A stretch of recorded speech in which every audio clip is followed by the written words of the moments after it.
इनके हिसाब से हमेशा औरंगजेब महान होना चाहिए और महाराणा प्रताप का कहीं नामो निशान नहीं होना चाहिए। ये धर्म की राजनीति करते चले आ रहे हैं। भाई साहब आपने लैपटॉप नहीं दिया, आपने लॉलीपॉप दिया। हमारे दर्द को ये एंजॉयमेंट का साधन कह रहे हैं, हमारी तकलीफ, पंडितों की हत्या और बलात्कार को एंजॉयमेंट बता रहे हैं।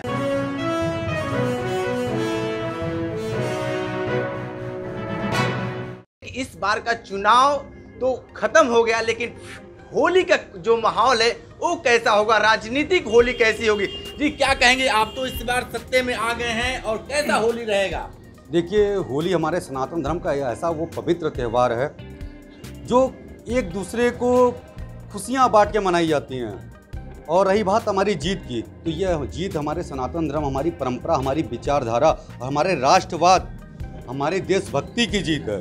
भाजपा की जीत नहीं है सिर्फ, ये हमारे राष्ट्रवाद की जीत है, विकासवाद की जीत है, मोदी जी के सिद्धांतों की जीत है। और हर बार की तरह इस बार भी होली खुशियों के साथ मनाई जाएगी, चाहे वो हमारे विपक्षी दल हो, चाहे हमारे पक्ष के हो, क्योंकि मोदी जी का नारा है सबका साथ सबका विकास। सपा के हों चाहे कांग्रेस के हों, उनको सीने से लगा के तो इस बार होली मनाएंगे। बस उनसे यही निवेदन रहेगा कि अब तो व्यक्तिगत हितों को त्याग कर राष्ट्रवाद और विकासवाद के मुद्दे पे आ जाइए। विश्वास करिए, कभी ना कभी आपकी भी सरकार बनेगी, जब जनता को यह समझ में आ जाएगा कि आप परिवारवाद से ऊपर उठ गए हैं, राष्ट्रवाद की तरफ सोचने लगे हैं, धर्म, सनातन धर्म के बारे में सोचने लगे, मातृभूमि के बारे में सोचने लगे, तो विश्वास करिए जनता आपको एक बार और मौका देगी और सबके साथ मिलकर इस बार होली मनाएंगे और कोई भेदभाव किए बिना। ठीक है, लगातार आप लोग ये कहते हैं कि परिवारवाद की बात करते हैं, लेकिन बनारस में एक परिवारवाद में ही हमेशा वो सीट रहा है, इसको क्या कहेंगे आप? किस सीट की बात कर रहे हैं आप? कैंट विधानसभा क्षेत्र। देखिए, आप जिस परिवार के बारे की बात कर रहे हैं, परिवारवाद चाचा भतीजावाद होता है। लेकिन अगर कोई किसी परिवार में कोई मंत्री रहा है, अगर उसका बेटा योग्य है, बहुत योग्य है, ठीक है ना, बचपन से आरएसएस से सौरभ श्रीवास्तव जी जुड़े हुए थे और आरएसएस से काम कर रहे थे, जनता के बीच में थे, दिन रात जो है जनता की सेवा में तत्पर रहते थे। ये सब चीज़ों को देखते हुए उनको टिकट दिया गया है, ना कि परिवारवाद को देखते हुए टिकट दिया गया है उन्हें। अच्छा ठीक, ये बताइए कि बीजेपी लगातार ये परिवारवाद की बात करती है, आप इसको कितना सही मानते हैं? बीजेपी वालों की मानसिकता में ही परिवारवाद बसा हुआ है, ऐसा कुछ है ही नहीं। जो योग्य व्यक्ति है उनको सदन में बैठाया जा रहा है और जो अयोग्य है उनको बाहर किया जा रहा है। तो इस बार जो समाजवादी पार्टी चुनाव लड़ी है, अपने योग्य प्रत्याशियों को लेकर चुनाव लड़ी है। रह गई जीत हार की बात, ये जनादेश हमारे योगी जी को मिला है, जो जनादेश मिला है उसका सम्मान करते हुए इस बार की होली उससे कहीं ज़्यादा बेहतर हम लोग मनाएंगे। रह गई खुशियों की बात, तो ये हमेशा से समाजवादियों का वो ग्रुप रहा है कि सबको लेकर साथ चलना होता है, सब बिरादरी साथ बार मिलके तब होली हम लोग मना देंगे।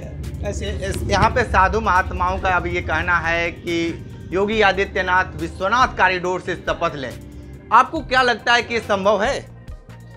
देखिए, साधु संतों की अपनी विचारधारा है और बाबा विश्वनाथ के दरबार से यदि योगी जी शपथ लेते हैं तो ये अति उत्तम है, क्योंकि बाबा की, भोलेनाथ की कृपा से ही, क्योंकि मोदी जी तो परम भक्त ही हैं महादेव के और योगी जी की भी अपार आस्था है महादेव में। ये संभव नहीं है, ये संभव पूरी तरह से गलत है। अगर इन लोग ये जो आवाज़ उठा रहे हैं कि धर्म की नगरी बाबा भोलेनाथ के यहाँ शपथ ग्रहण समारोह हो, तो ये गलत है। उसके लिए एक केंद्र बनाया गया, उसके लिए आप विधानसभा बनाया गया। अब तो ये लोग सिर्फ धर्म के बात करते हैं, धर्म जगह पे राजनीति कर रहे हैं, धर्म पे राजनीति कर रहे हैं, ये धर्म की राजनीति कर रहे हैं ये लोग। ये बताइए क्या कहाँ से इन्होंने कहा कि धर्म की हम राजनीति कर रहे हैं, चलिए ठीक है, मैं इनके आरोपों को एकदम निराधार ठहराता हूँ, ऐसा कहीं कुछ नहीं है। हम लोग धर्म की राजनीति नहीं करते हैं, हम लोग सत्य की राजनीति करते हैं, हम लोग जो संस्कार की राजनीति करते हैं और हम लोग राष्ट्रवाद की राजनीति करते हैं, हम लोग विकासवाद की राजनीति करते हैं, ना कि परिवारवाद की राजनीति करते हैं। ना एक समुदाय को खुश करने की राजनीति नहीं करते, ना कब्रिस्तानों पे दीवार उठवाने की राजनीति नहीं करते। कब्रिस्तान और विशेष की बात कर रहे हैं, लेकिन बीजेपी ने भी जब सत्ता में आई है तो शमशान बनवाई है, तो ऐसा तो कुछ नहीं है जब सपा थी तो कब्रिस्तान बनवाई या शमशान बनवाई, ये तो एक बिल्कुल। एक बात बताइए मित्रवर, जहाँ पे इतने लोग हैं, सभी लोग जो सनातन धर्म को कहीं ना कहीं अच्छी तरह जानते होंगे, क्या शमशान घाट किसी के घर के बगल में बनाया जाता है कि या घाट या नदियों के किनारे बनाया जाता है? पहली बात ये आपका उत्तर है। शमशान घाट वहीं पे बनाया जाता है जो नदी के तट पर हो, जहाँ से पंचभूतों में से एक भूत को गंगा या नदी में विसर्जित किया जाता हो। हर किसी के घर के बगल में कब्रिस्तान, हर किसी के घर के बगल में दीवार उठा के कब्रिस्तान, ये नहीं ना होता है मित्र। अब मैं बता रहा हूँ इनकी बात। मैं एक मिनट, मैं बगल में कब्रिस्तान देखे हैं या ऐसा कहाँ कब्रिस्तान बनाया गया है? कब्रिस्तान की बात कर रहे हैं तो हर शहर के हर चौराहे पे आपको कब्रिस्तान मिल जाएगा। इनकी बात भी सही है, लेकिन जिस तरीके से लगातार समाजवादी की पार्टी की बात कर रहे हैं कि बाउंड्री की चलाने की बात, वो कितना सही है? मैं बता रहा हूँ, झूठ बोलना और मिथ्या प्रचार करके लोगों को गुमराह करना, ये इनकी हमेशा से सपाइयों और कांग्रेसियों की राजनीति रही हो। अच्छा, एक चीज बताइए कि इस बार का जो चुनाव होना था, बेरोजगारी, महंगाई, उस पे नहीं हुआ, लेकिन सिर्फ इस समय सिर्फ जो राष्ट्रवाद, हिंदुवाद पे चुनाव जो बीजेपी जीती, ये कितना सही है? बीजेपी शुरू से ही 2014 के बाद जब इन्होंने केंद्र में अपनी जगह बनाया और शुरू से ये धर्म की राजनीति करते चले आ रहे हैं। यहाँ 2014 के बाद हमारा जो प्रदेश का या हमारे देश का शिक्षा जो बना हुआ है वो पूरी तरह से ध्वस्त हो चुका है। 2014 से पहले जो शिक्षा रहा वो 2014 के बाद से पूरी तरह से खत्म हो गई। रोजगार का पता ही नहीं है। ये लोग मेन मुद्दे की बातें नहीं कर रहे हैं। ये जीतने के बाद भी सिर्फ धर्म की राजनीति कर रहे हैं। जीतने के बाद कॉरिडोर इन्होंने कहा कि शिक्षा का स्तर गिर गया। इनके हिसाब से हमेशा औरंगजेब महान होना चाहिए और महाराणा प्रताप का कहीं नामो निशान नहीं होना चाहिए। एक मिनट, मैं बता रहा हूँ, औरंगजेब बाहरी आक्रांता, औरंगजेब की जब बात करते हैं, शिक्षा का स्तर, औरंगजेब की जब बात शिक्षा का स्तर नहीं गिरा है। अगर शिक्षा का स्तर गिरा होता तो आज भी कांग्रेस होती सत्ता में, आज भी सपा होती सत्ता में।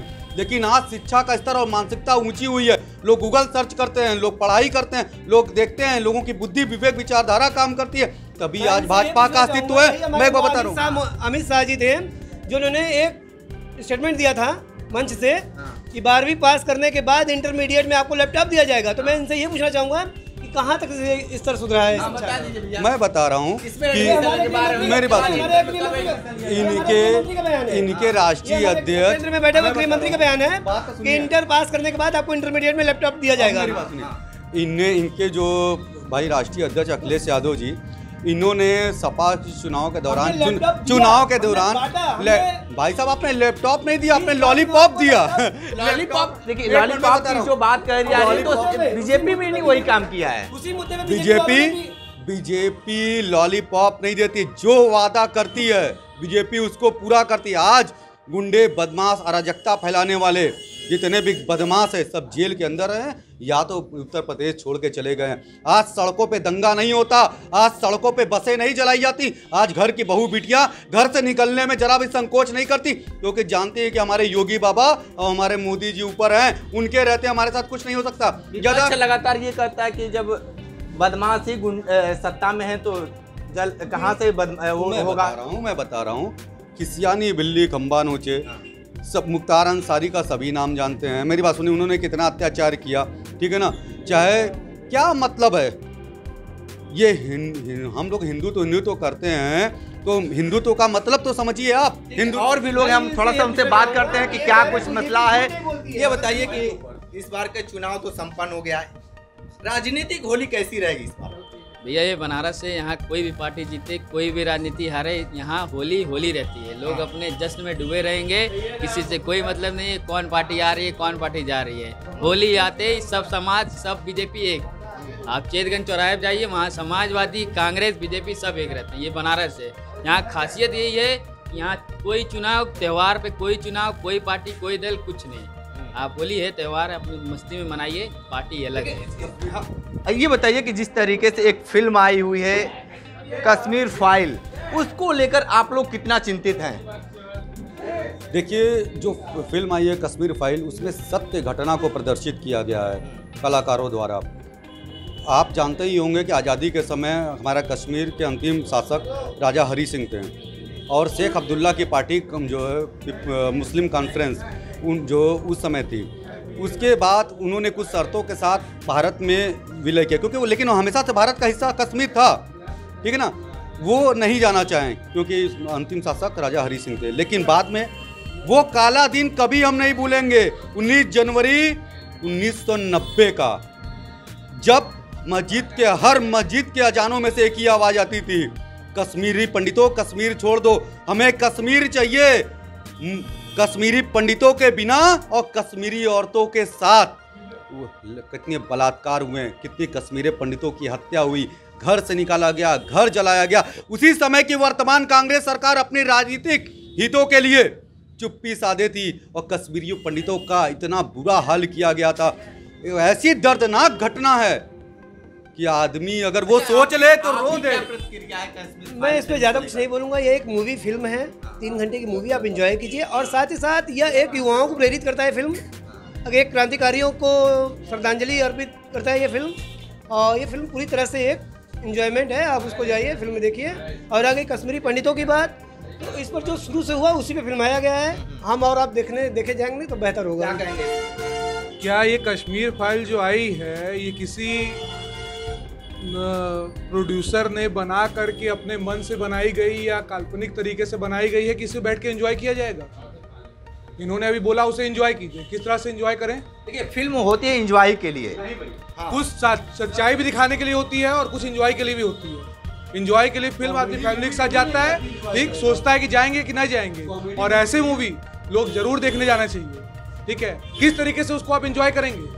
वहाँ पे खुलेआम कत्ल हो रहे हैं, हत्या हो रहे हैं, आप एंजॉय करते रहेंगे? इसके मुझे जवाब दें। मैं बता रहा हूँ, इंजॉयमेंट मूवी की या मनोरंजन का एक साधन माना जाता है पिक्चर, ठीक है, लेकिन कॉमेडी मूवी मानी जाती है जिसमें हमारी दर्दनाक, हमारे कश्मीरी भाई बहनों की हत्या, दर्दनाक हादसे दिखाए गए हैं, उनके ऊपर बीते अत्याचार, उनको खाना बदोश जीवन व्यतीत करना पड़ा, उनकी आंखों के सामने उनकी बहन बिटिया का बलात्कार हो रहा है, मुस्लिमों को काटा जा रहा है। ऐसी चीजों पे कोई एंजॉयमेंट कर, यही है सपा की घटिया सोच और विचारधारा, जिसकी वजह से सत्ता से जनता ने उसको बाहर कर दिया। हमारे दर्द को ये एंजॉयमेंट का साधन कह रहे हैं, हमारी तकलीफ, पंडितों की हत्या और बलात्कार को एंजॉयमेंट बता रहे हैं। यही गंदी विचारधारा के कारण जनता ने जड़ से उखाड़ के फेंक दिया। कांग्रेस 342 से 2-4 सीटों पे आ गई, इनका तो अस्तित्व 5 साल में अभी आपका भी अस्तित्व 35 साल क्यों पहले आया? क्या था? क्यों आप आया? वो जानिए। मैं बता रहा हूँ, आप 7 साल में कुछ नहीं किए। मैं बता रहा हूँ, 7 साल में मैंने कुछ 7 साल में हमने कुछ नहीं किया होता तो भाजपा नहीं आती। और रही बात 35 साल तक एजुकेशन की कमी के कारण ये जनता को गुमराह करते रहे, सेकुलरवाद के नाम पर हम सनातन धर्मियों का हमेशा शोषण होता रहा। जनता अब जागरूक हो गई है, भाजपा थी, भाजपा है और भाजपा रहेगी। क्या कहेंगे ये 2024 को लेकर अब क्या तैयारी है? चुनाव तो मान लीजिए जो भी पार्टियां हार गई हैं लगातार, अब 24 की तैयारी में जुटी हुई है। बिल्कुल 2024 की तैयारी, अगले जो चुनाव की बारी है अब वो उसमें जनादेश दिखते हैं। वैसे तो मेरी सोच है कि एक बढ़िया संघर्षशील व्यक्ति जो है माननीय मोदी जी को ही पक्ष में वोटिंग होगा। तो ये देखिए कि आप तमाम लोग थे और होली का माहौल भी चल रहा है, तो लगातार राजनीतिक होली किस तरीके से होगा, तमाम बातें आप सुने। लगातार ये रिपोर्ट हम दे रहे थे चाय की अड़ी से, सुनील चाय की अड़ी से। लगातार ये रिपोर्ट हमारे साथ देखते रहिए न्यूज बकेट के साथ। हमें दीजिए इजाजत, नमस्कार। पेश है न्यूज बकेट हिंदी मासिक पत्रिका। पढ़ें इस महीने की पूरी खबर विस्तार से हमारे न्यूज बकेट की मैगजीन में। हमारी ई मैगजीन को मुफ्त में पढ़ने के लिए अभी लॉगिन करें www.newsbucket.in पर। इसके अलावा रोज की ताज़ा खबरों के लिए हमारे YouTube चैनल को तुरंत सब्सक्राइब करें।